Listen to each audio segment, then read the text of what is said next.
Assalamualaikum warahmatullahi wabarakatuh. Ketemu lagi guys di Lavi Channel. Kita masih masuk di segmen satu hari satu hadis. Masih di Sahih Al-Bukhari, nomor hadis 155. Hadisnya tentang tata cara wudhu.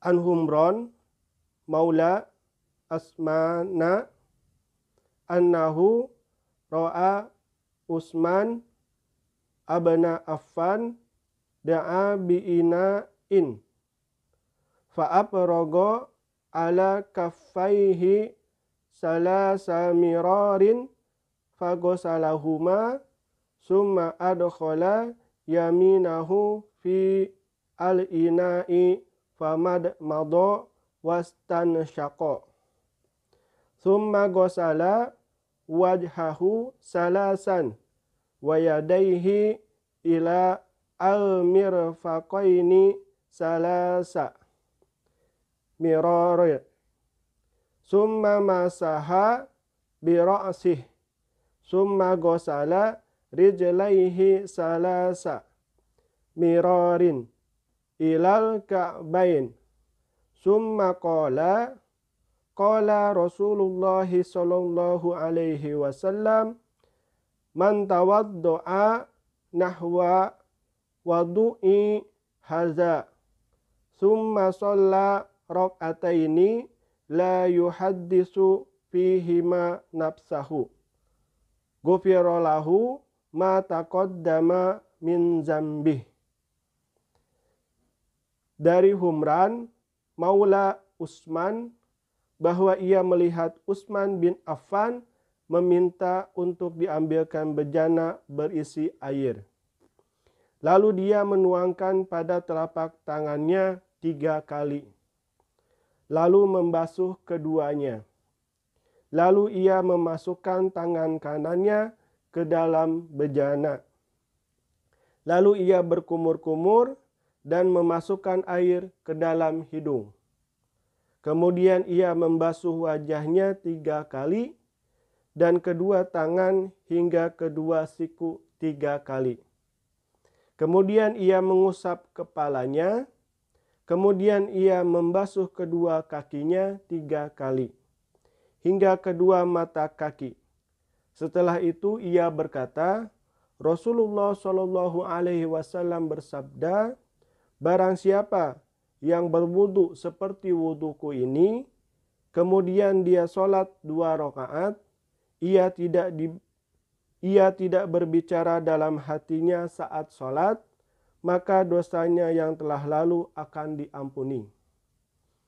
Pesan dari hadis ada 2 poin. Yang pertama, antusias para sahabat dalam mencari ilmu sehingga mereka senantiasa memperhatikan segala sesuatu yang dilakukan Rasulullah dengan teliti dan mempraktekannya ke dalam keseharian mereka.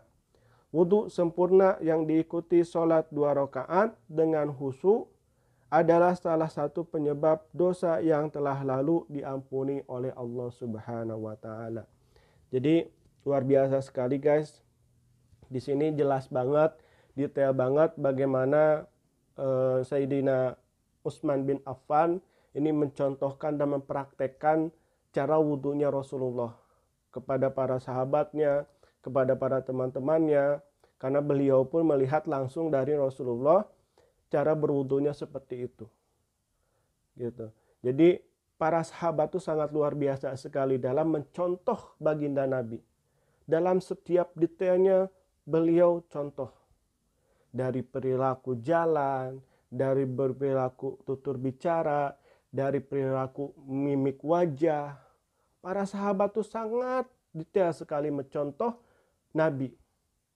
Bagaimana senyum ramahnya Nabi, para sahabat mencontoh dan juga melihat dengan detail dan teliti. Apalagi ini berhubungannya dengan kita dalam akan melaksanakan sholat untuk menghadap kepada Allah. Tentu para sahabat akan lebih detail lagi untuk memperhatikan dan melihat tata cara yang Rasulullah ajarkan kepada para sahabat semuanya.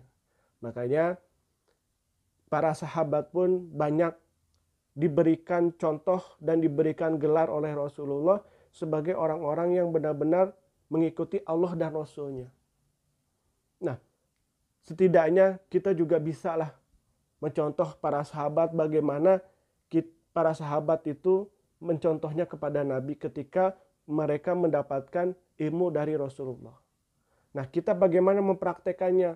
Nah, kita sebagai murid, sebagai umat, berlakulah seperti itu kepada guru-guru ngaji kita, kepada guru-guru kita yang mengajarkan kita dalam mendekatkan diri kita kepada Allah.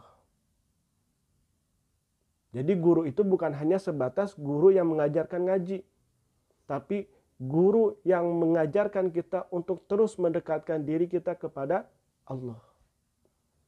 Dan itulah guru yang sesungguhnya. Karena itu akan bisa bermanfaat untuk dunia dan juga akhirat kita nanti. Bagaimana kalau guru kita bicara, kita perhatikan. Bagaimana guru kita menyampaikan, kita melakukannya dengan teliti, dengan detail. Jadi jangan sampai ketika guru kita menyampaikan keilmuan kepada kita, yang satu tengok-tengok kanan kiri. Ketika guru kita menyampaikan kepada kita, yang satu malah ngobrol. Ketika guru menyampaikan keilmuan kepada kita, kita malah celetak-celetuk. Bagaimana ilmu itu bisa nyampe kalau kita tidak adab kepada guru kita? Bukankah para sahabat mencontohkannya begitu kepada Rasulullah? Mereka sangat detail memperhatikan, sangat teliti memperhatikan.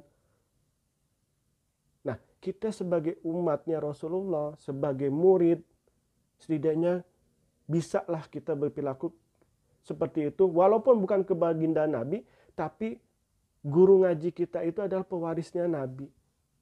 Karena yang beliau sampaikan adalah sesuatu yang membuat kita mengerti akan hukum agama dan juga kita mengerti akan ajaran yang Rasulullah sampaikan kepada kita dan juga perintah yang telah Allah perintahkan kepada baginda Nabi. Jadi selayaknya lah kita benar-benar fokus, teliti dan juga mempraktekkan apa yang disampaikan oleh guru kita. Gitu. Nah, wudu yang sempurna ini juga akan memberikan sesuatu hal yang positif bagi diri kita. Bukan hanya dari segi kesehatan, tapi juga segi spiritual kita. Bahkan di sini dijelaskan, dan juga kalau diikuti dengan sholat 2 rakaat, khasiatnya dan keutamaannya adalah kita bisa diampuni oleh Allah Subhanahu wa Ta'ala dari dosa-dosa kita yang dulu.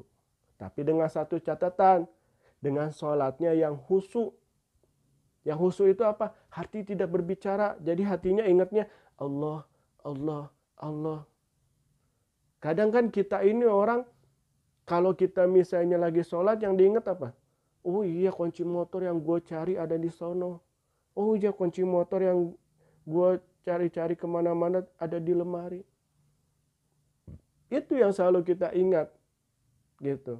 Makanya belajarlah kita minimal dari sujud kita tidak mengingat kepada hal-hal yang melalaikan kita kepada Allah. Minimal dari ruku kita tidak mengingat kepada hal-hal yang dilalaikan kita kepada Allah. Minimal 1 rakaat aja. Ada 1 rakaat kita yang benar-benar kita tidak ingat kepada duniawi. Kita hanya ingat fokus aja kepada Allah. Gitu. Nah, itulah sholat yang khusyuk. Nah, ketika sholat kita khusyuk itu, insya Allah akan mengampuni dosa-dosa kita yang terdahulu. Itulah pentingnya ketika kita mengetahui segala suatu hal, lakukanlah, praktekanlah, mudah-mudahan ini menjadi amal soleh bagi diri kita dan juga bagi kelangsungan kehidupan kita di yaumil kiamah nanti. Mungkin itu aja yang dapat saya sampaikan. Mohon maaf apabila ada salah-salah kata. Wabillahi taufiq wa hidayah. Assalamualaikum warahmatullahi wabarakatuh. Dadah.